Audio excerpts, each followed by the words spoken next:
Right, hello and welcome to this talk on Java SE 8 best practices. Apologies that you haven't all got a seat. I'm afraid there's not much I can do about that. So, we're going to cover quite a lot in this talk. Basically, the idea is to go through some of the key Java 8 features, to talk about them, to discuss how can we best use them, try and give some hints and tips, and try and come out with some best practices, if that's possible. So what is a best practice?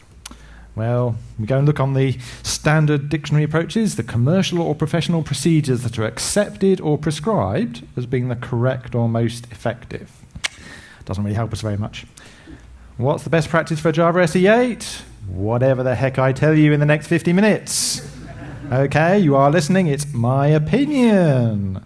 Okay? It's my opinion. You can have your own opinion. You can make your own conclusions.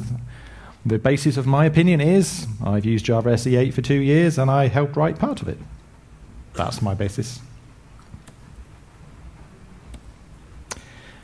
So, let's start with number 1. Your first best practice is use Java SE 8 update 40 or later. Don't try and use anything before that, because before that there were plenty of awkward bugs in there. Lambdas were introducing quite a lot into the compiler, and the compiler wasn't always right at that point. So don't try and use anything before that. And if you do download an open source project that says it runs on Java 8, again, make sure you're using a later version of Java 8, because you can get quite different effects if you use an earlier one. As you'll see up in the top right-hand corner, I've got a best practice sign to try and indicate what I think are the best practices as we go through this talk. So, Lambdas. Right. I'm assuming that most people in this room probably have used Java 8. I'm not going to spend too long introducing any of the new features, but I will just quickly run through the key things. So Lambda, it's a block of code. We've had this before with anonymous inner classes, but Lambdas are so much nicer, so much shorter, it makes them much more effective. The terminology is that they're always assigned to a functional interface. So a functional interface is just a normal interface with one abstract method. They're not actually anything particularly special, but an interface with one abstract method is called a functional interface. And Lambda is new because it uses target typing. So the context of the Lambda determines what the type of the Lambda is. And that has certain interactions with method overloading, for example, which we'll see later. So here's our code in Java 7. We're loading some people. We're sorting them using a comparator. Most of this is noise. In fact, everything except those bits is noise. So if we take the noise out and just put in this little lambda sign, magically we've got lambda. So if you're coming to this new, it's not actually that scary. Put that all on one line, we're great, we're moving forwards. But actually there's still some more noise. Person, we don't really need to say person because we can figure that out. So we can drop that. And because we can now put new methods on interfaces, we can say people.sort rather than needing to go to some arbitrary static utility. And that's great. So, Lambdas, the first thing you want to do is to realize that wherever possible, we want to be avoiding putting the types in on the Lambda and just letting the target typing do its work. There is rarely a need to put the types on the Lambda. So do your best to avoid it. When you only have a single argument to the Lambda, you do not need to put brackets around that argument. And if you write what is down at the bottom, where you have apologies, it would be nicer if the screen was a bit higher. Basically, it's much better to avoid, when you've only got one argument, you don't need to put brackets around that argument in a Lambda. Great. Final. Perhaps you had a coding stand in your team, perhaps you have done it in Java 7 code before, where you made all your local variables final, or all your parameters final. This was pointless in the past, it's even more pointless in Java 8. because there's a new concept called effectively final. Effectively final means the compiler works out for you that that your variable is actually final and you don't change it, and as a result, you don't need to specify the final keyword. So previously, where you had an anonymous in a class, you had to write final. Now you don't. Expression lambdas and block lambdas. So a lambda is just a bit of code. But there's kind of this agreement, best practice if you want to call it that, that you should have an expression on the right-hand side of the lambda. So here, we've just got string goes to the expression string.toUpperCase. You could have braces around that. You could have multiple things. You could use the return keyword, just like you would do in a class. But it's much better to avoid that. So in general, try to make all of your lambdas expression lambdas and try to avoid block lambdas. Now, there are cases when block lambdas make sense, but they're best avoided if possible. Now, if you find you need to write more code inside your lambda, what can you do? Put it in a method and make your lambda call the method. You can still have it as an expression-based lambda. So why are we using lambdas? This gets up a bit bigger. We're now what's our reason for doing it? So fundamentally, if you have two big methods that contain the same code, you used to have to, I'll copy the whole method and I'll cut and paste the whole method and then I won't fix the bug in one place and so forth. Well, lambdas allow us to express that difference. So basically, rather than having one method that says lots of code with something specific in the middle and a second method with something different specific in the middle, we can rearrange our code to have a lambda passing in just the specific piece of logic in the middle of that one big method. So if you've got a piece of code, you're tempted to cut and paste that code once, twice, 3 times maybe, you can now much more easily abstract out that little specific piece of difference in the middle, and you'll find yourself doing that quite a lot. So we talked about functional interfaces, a little bit more about functional interfaces. So it is just an interface with a single abstract method. Now we've had these before. Runnable, comparable, callable. These existed previously. But Java 8 added a lot more. So we now have function, predicate, supplier, consumer, and there's a whole package of these. So it's important to learn what's in that package and learn the conventions. Most of the time, you won't need to write your own. But if you do, the package Java doc of the Java util function package effectively has a set of rules for how you should name functional interfaces. So, you go by function. After that, you're supposed to go try function or ternary function, can't remember which. Predicate goes to by predicate. If you've got primitives, it should be int predicate or obj int predicate. So there's a specific naming strategy. So it's best, if you're going to write your own, follow the naming strategy if you can. And if you are writing one of your own, there's this little annotation, at functional interface, that you should put on your annotation. You should put on your interface. Now, it'll be a functional interface whether you put the annotation on or not, but by adding the annotation, you're protecting yourself against future maintainers of the code accidentally adding another abstract method. Because the code won't compile if it's got at functional interface and 2 abstract methods. So at functional interface is this little defending piece of logic that allows us to protect ourselves, to protect me from my future self or from my colleagues' future selves. Useful little tip. So methods accepting lambdas are therefore nothing special, because all lambdas are just assigned to a functional interface, and a functional interface is just an interface with one abstract method. So the code receiving a lambda looks exactly as like it would do in previous versions. We've got a method here receiving a supplier of strings, and it just calls namesupplier.get. That's the same code you would have written in previous versions of Java. It's just now much more usable from the caller, because you can just pass in a lambda to supply that.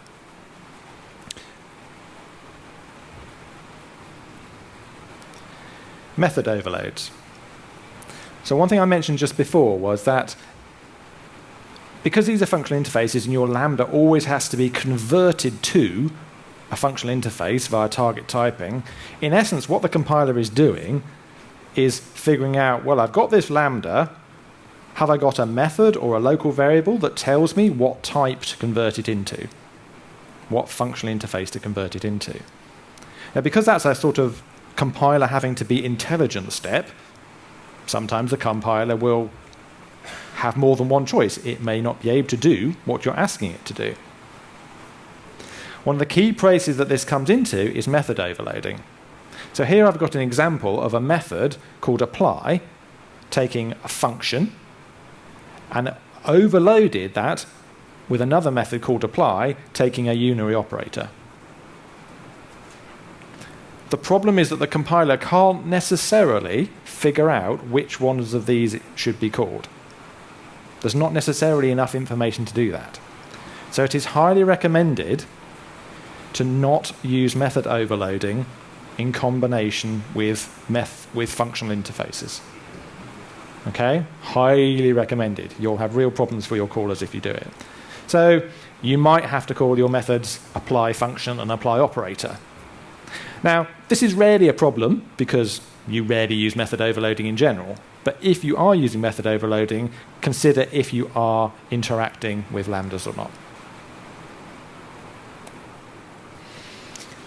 And finally, a little one that I found to be convenient when I've been choosing a coding style.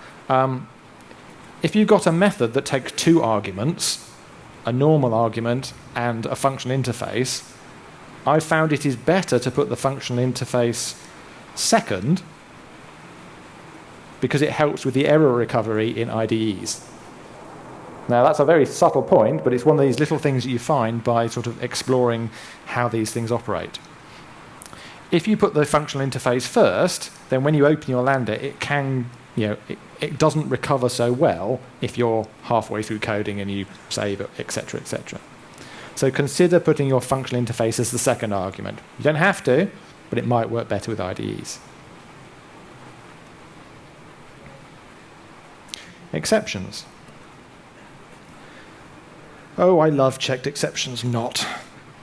But unfortunately, Java does have checked exceptions. And unfortunately, some people still like them. But there we go. So there is no simple way necessarily to put a checked exception inside a Lambda. Not totally true. If you actually define a functional interface that throws exception or something similar, then yes, your Lambda will quite happily throw checked exceptions. But that Java util function package I talked about, none of the functional interfaces in there handle checked exceptions. They only deal with runtime exceptions.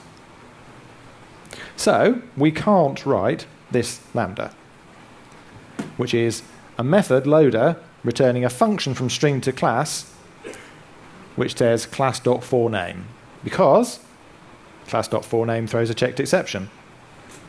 And because class.forName throws a checked exception and the function interface does not throw a checked exception, that code will not compile. But there are ways around this. What you need is to write or find a helper method. For example, unchecked from OpenGamma Strata. So I work for OpenGamma. We've got various of these little utilities. I'll mention them as I go through. There are other examples out there. They're small pieces of code. You can easily copy them, write your own. They're not that complicated. The purpose of this utility unchecked is to convert checked exceptions to unchecked exceptions. Yay, no more checked exceptions. So literally, I've got a utility that basically you can say unchecked.function and my Lambda that is a normal Lambda that throws a checked exception. So, although this Lambda here throws a checked exception, it is being wrapped by this method in another Lambda, in essence, that does not throw a checked exception. So inside that Lambda will be something that does try, run this code that throws a checked exception, catch the checked exception, and rethrow it as a runtime exception. Nice and simple. It means I don't have to deal with checked exceptions anymore, and that's a good thing. So you can actually take this to the next step. I can write unchecked.wrap and wrap any piece of code that might throw an exception. Not just a checked exception, could be a runtime exception. Now here, I've used a block lambda because it kind of makes more sense in this particular case. This is kind of the exception that proves the rule around block lambdas. But if I'm using a utility like this, I kind of don't need to use try-catch anymore. You would if you need to use try finally, but here, my try-catch has gone away. Try-catch is hidden within the unchecked.wrap. It's really nice to be able to get rid of some of these things. Across a whole code base, it can be a lot more readable to work your code this way. Unit tests. Well, originally we had the old JUnit3 way, which was try, do my piece of test code, fail, catch the exception, and say, well, this was expected. But all of that can go away because we can have a helper that does this for us. So we can have a testing helper, assert throws, to which we pass the block of lambda, the block that is meant to fail. So this here, new foobar taking an empty string, is the piece of code that we expect to fail, and we expect it to fail with illegal argument exception. Now, funny enough, because you can write tests now much shorter, you don't need 5 lines to write something, or you don't need a whole new method as you would do in testng, you actually potentially end up writing more tests of the failure cases. Because it's nice and short, you can actually put more failure cases in a single method. But again, it's quite nice to be able to deal with exceptions in a much more flexible way. Optional. If you've ever paid any attention to the internet, and whenever the word optional is mentioned since Java 8 comes out, there'll be a big argument. It's like it's this touchstone thing that's the big debating point as to how functional you are, and you must be more functional because more functional is better, better, better. Maybe. So basically, whatever you think, optional polarizes opinions, which means that it's a good thing to have a big debate around. It's not the savior of the universe. It's a useful tool that may or may not be useful in your use case. Fundamentally, it's a simple concept. It's a class which has 2 states, a present state and an empty state. In the present state, it has a value which is not null, and in the empty state, it does not have a value. So a present state that is not null, and an empty state, well, that's kind of like a bit like it is null. So it's another way of representing a nullable variable. It can be a bit weird. Why would I do that? Well, we got this standard code, our library method here, find foo, that takes a string key and returns a foo. It returns null if it's not found. And how many developers will check to see if it returned null? Many won't, and you'll get a null pointer exception. And in this particular case, at the bottom, we're basically checking if it's null and defaulting it to a particular value. Or you could throw an exception or whatever. If you use optional, what you get is something a little bit different. So our find foo method now returns optional of foo. So now if you're looking at the method, you can actually see, this method is returning something optional. It's not always going to be there. I really should check to see whether it's there or not before I use it. So that's a nice little extra piece of information that a nullable variable doesn't give you. But what's even nicer is down at this bottom side. So now you don't have to do, is the optional variable there or not? If it's there, then do this, else do this. There are nice methods which allow it to flow. So the 2 examples I gave before, I can literally do find foo, or else return my default, find foo, or else throw a runtime exception. And it's use of these methods, the or else methods, that really make optional worthwhile doing. If in your code base you're not using the or else methods and their friends, you're probably not really using optional right, and you might as well carry on using nulls. The rule with optional, however, is if you have a variable of type optional, it must never be null. That kind of defeats the whole purpose of using optional instead of null. So it's never null, it's never, never, never, never, never null. Make sure you obey that one. So as I said before, make sure you use the or else methods. If you use is present a lot, you're probably not using it right. Make sure you use the or else methods. What I would suggest is if you're starting Java 8 or if you've been using it just for a short period of time, is have a discussion around optional and decide how you want to use it.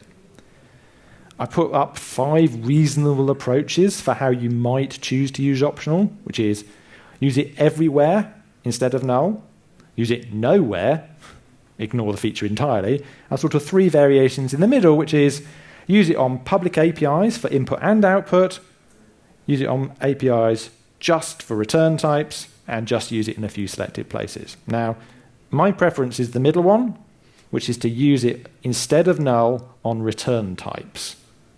Now, in my opinion, reading through the docs, that's what was intended for the feature in the course of Java 8. Maybe in Java 10 there'll be a different intention for the feature, but in Java 8, that's what I read to be the intention of the library authors as to how it should be used. And basically, it means that if you write a whole API using this strategy, any method you call, you can guarantee to never get a null back. And that's a good thing.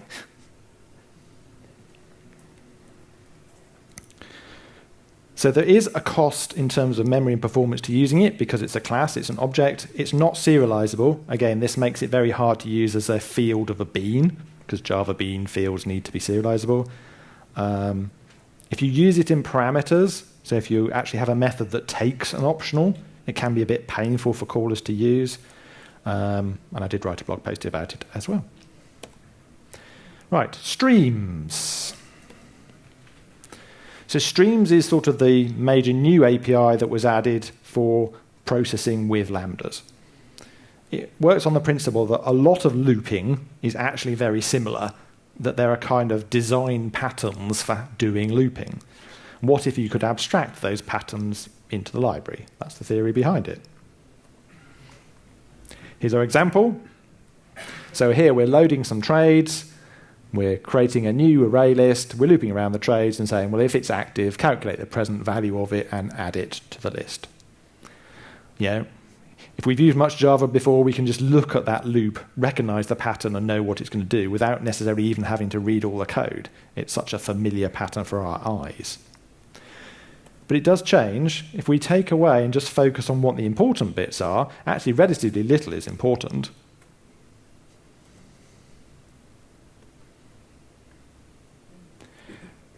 And if we can start by just focusing on the trades, that's the list of things we care about, we stream them, that's a new method, and then we filter them. So we basically filter them to say, let's only keep the active ones, and then we map them to convert the trade into the present value, and then we collect them into a list. So that's what the streams API is. So instead of our create a local variable of the list, loop around it, have an if statement, and then add it to the list, we can run it this way as well. It's a choice. Which design is better? Streams are great. Sometimes. I feel it's important not to get carried away. It's important not to overdo it. The design focus in particular was on collections and not maps. You'll find it quite painful just using the stream API with maps. And a key goal of the design of streams was simple parallelism. So that's sort of the high-level view. So given you've got your stream thing, you can actually make one change to add parallel stream instead of stream, and now it'll do everything in parallel. Wow, that's wonderful. That's the best thing since sliced bread. But it isn't really. The problem with the parallelizing bit is fundamentally it's only using one shared executor pool. So whilst you might measure a great speed up in one part of your application from converting stream to parallel stream, if 6 other people do their own conversions from stream to parallel stream, they're all fighting over the same executor pool. There's actually a relatively small set of problems where parallel streams tend to actually work. Moreover, streams are not necessarily more readable than loops. There are plenty of times when it's easier just to see the loop and to understand it. It's a lot easier to debug a loop, I've found, than to work with streams. Streams tend to be quite painful when you're debugging. If you do want to stream with maps, you're going to need something like the map stream class that we've created in the Strata, OpenGamma Strata, just because it abstracts it in the way you'd expect it to work for maps. And finally, method references, which I didn't talk about earlier, but basically you can use method references instead of lambdas. I've tended to find that a lot of the cases where I've used a method reference, I've ended up having to convert it back to a lambda later because I've needed to pass an extra parameter through. So the reason I mention this is because IntelliJ tends to have a hint that says, this lambda can be replaced by a method reference. Yay, go do it. Not necessarily the best idea. Not one of IntelliJ's best ideas, that one. Also, be careful of performance. Now, stream performance is actually pretty good, but fundamentally they're doing a lot more logic. Now, the compilers and the inliners are quite good at getting rid of that, but there is more logic there. Use parallel streams with care. Now, what you'll find is sometimes you'll write this stream, you think it should work perfectly, and the compiler says it doesn't compile. And you go, why? I don't understand. If you do have this, what I'd recommend basically is use your extract local variable to take each of the lambdas out to a local variable, and then tweak the local variables until everything compiles. And then when you've got everything compiling, then you can put the local variables back in again, one by one. And what you'll typically find is somewhere you'll need to specify a type. Okay? So it's like a process you have to go through. So in those 1 in 20 cases or whatever where it doesn't compile when you expect it to, you just have to extract things out, figure out what type information the compiler is missing, and put it back in the right place. The collector interface is a slightly interesting concept. You can't just convert a stream back to a list. You have to use what's called a collector. It is quite a complicated interface. You may find you need to write them. A lot of the time you don't. If you use the Guava library from Google, you probably will want to create an immutable list or an immutable collection or an immutable set. And so you really need collectors to do this. Fortunately, they're available in the OpenGamma Strata library and Guavite. So interfaces. So I've briefly mentioned on a couple of occasions, like adding a method to an interface.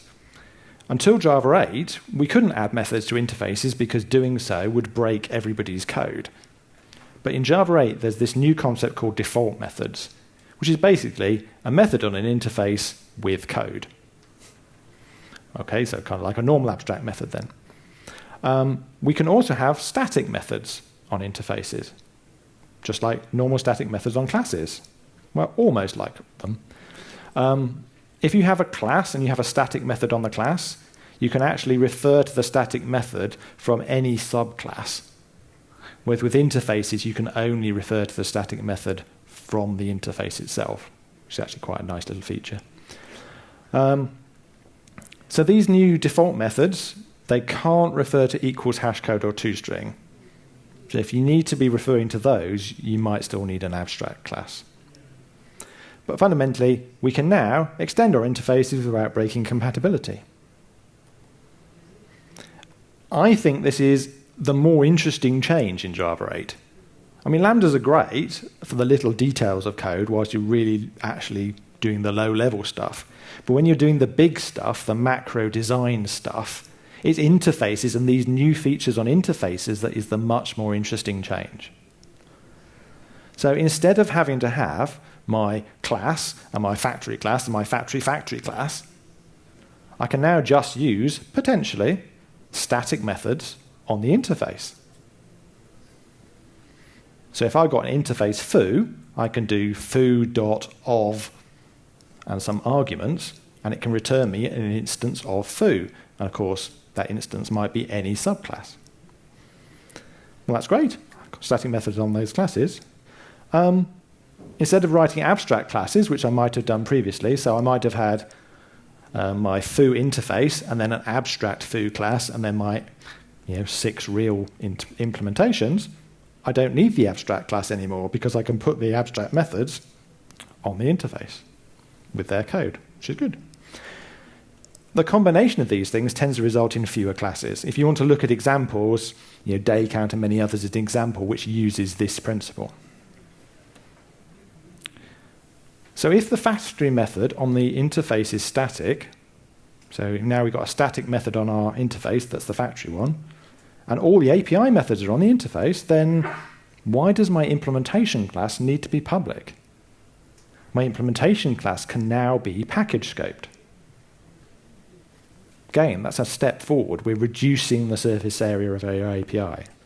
When you put those things together, you'll actually find there's quite a lot of new techniques you can think of when you're designing at that bigger macro level. This I found to be slightly controversial, but to me it's a bit of a no-brainer. Now we have different kinds of methods on interfaces, it makes sense to distinguish between them clearly. So we use public static, public abstract, and public default on all methods on all interfaces. Now you might say the static, abstract, and default bit's all you need. You don't need the public part.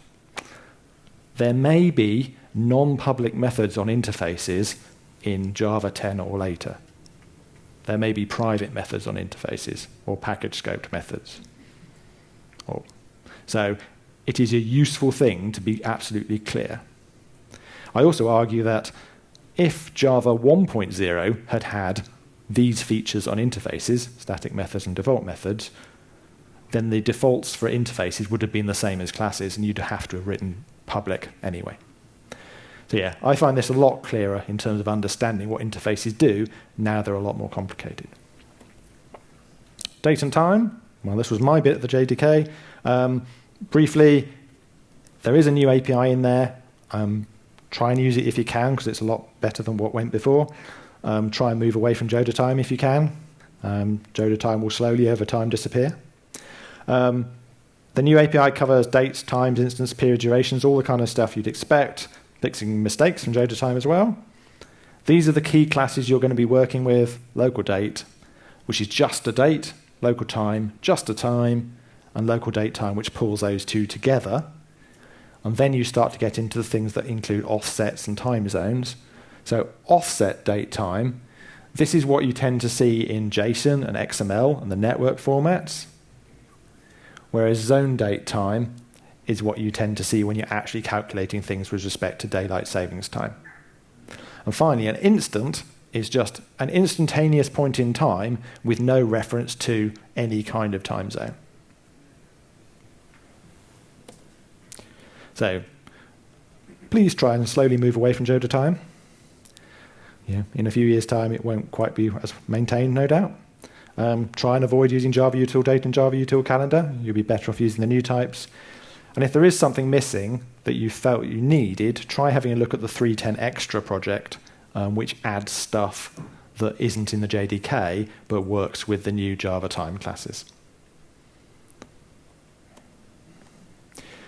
Also, the temporal interfaces are very low level. They're not intended for general day-to-day uses. So you should be writing local date equals a local date, not temporal equals a local date. Now, this is the opposite to what you're taught when you're using a list, for example. For lists, you do list equals new array list. But here, we want the concrete type on the left as well as the concrete type on the right. There is some other stuff as well.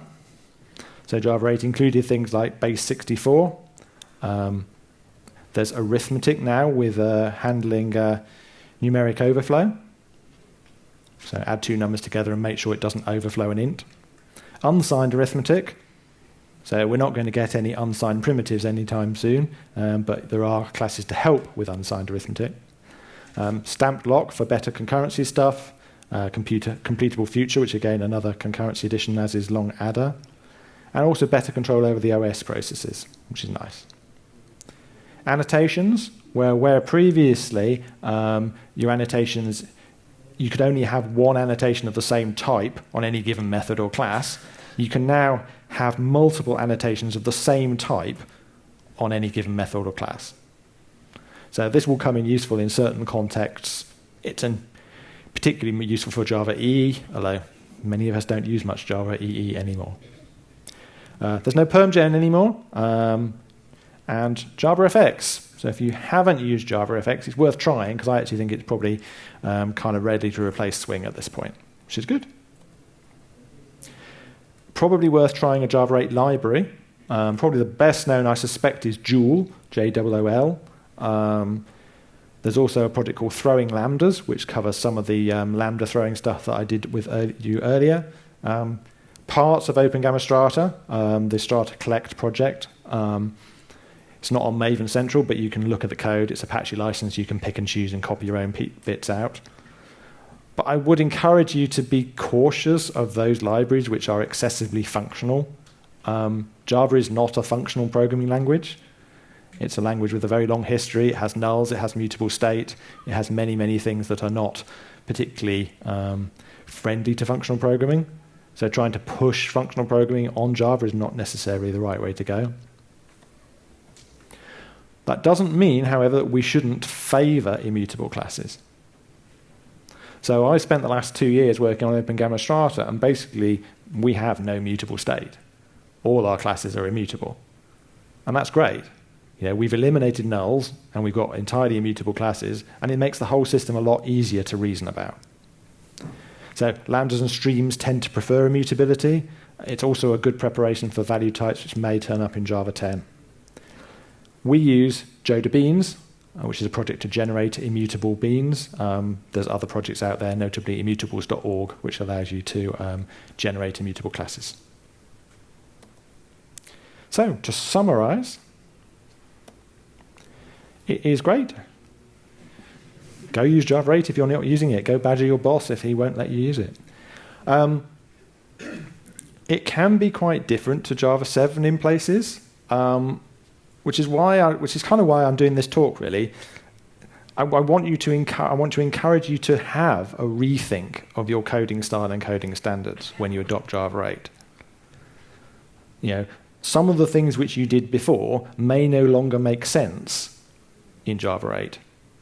You're almost certainly going to add new standards and new style things to deal with it. Hopefully this is a basis for thought, if not a basis for your actual standards.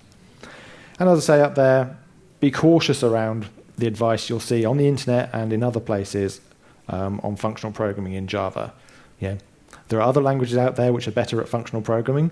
In Java, we have to be aware of our history, and we have to write code that makes sense to other Java developers. So be cautious.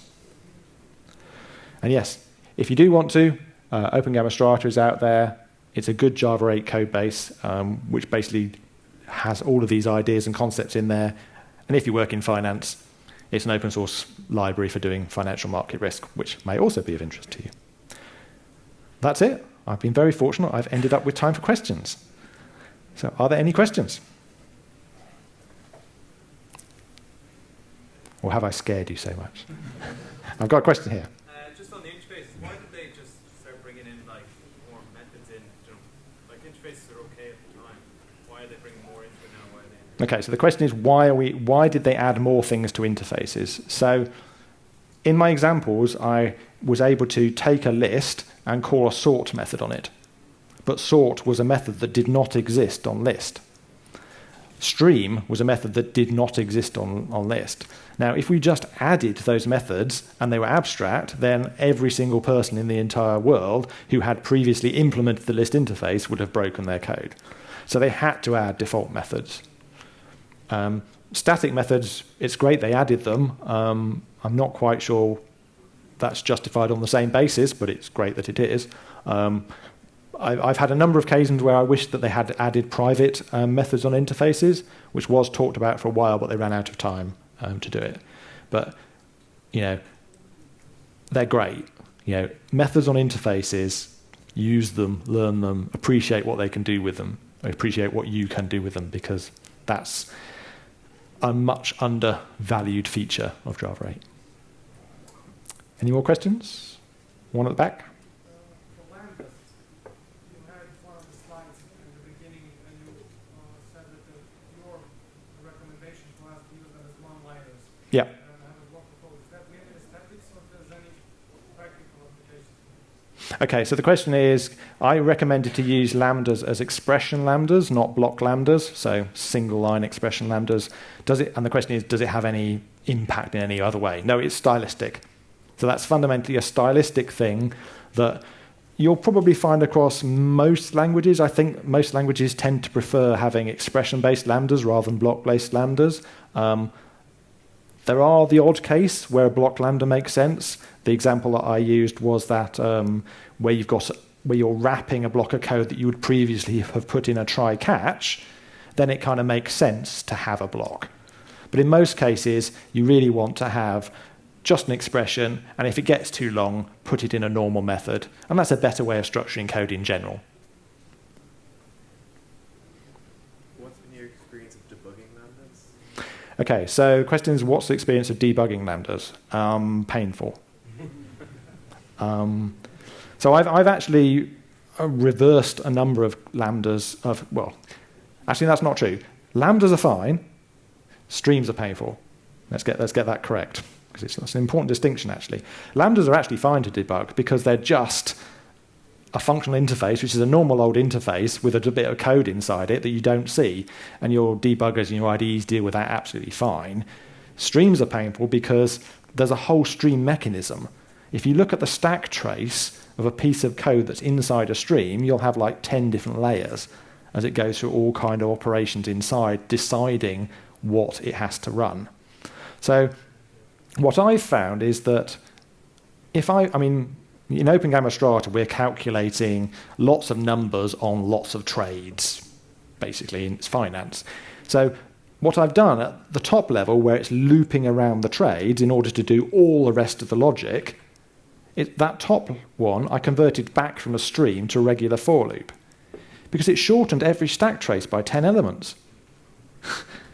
And actually, that's really quite important. The amount of effort that's saved in terms of understanding it, and when you're debugging it, you can it's a normal for loop. I can just put my breakpoint in and step to the next one, and it's not a problem. So I prefer to use streams for tight loops, for just the little detailed pieces of code where I'm just going to go in, come out. It's going to process the 10 or 20 elements in the list and not really have thought much about it, and I don't usually need to debug that. But where it's high up the calling stack, that's when it's really quite valuable to have a normal for loop, because it's just darn sight easier to debug. One at the back. Would I ever consider using streams for public interfaces? Yes. There probably are times when it would be useful to return a stream from a public interface, even more rarely to take a stream into a public interface. In Strata, just the way the code works, it's better for us to return lists or maps. It's just, you'd much rather just have the whole set of stuff.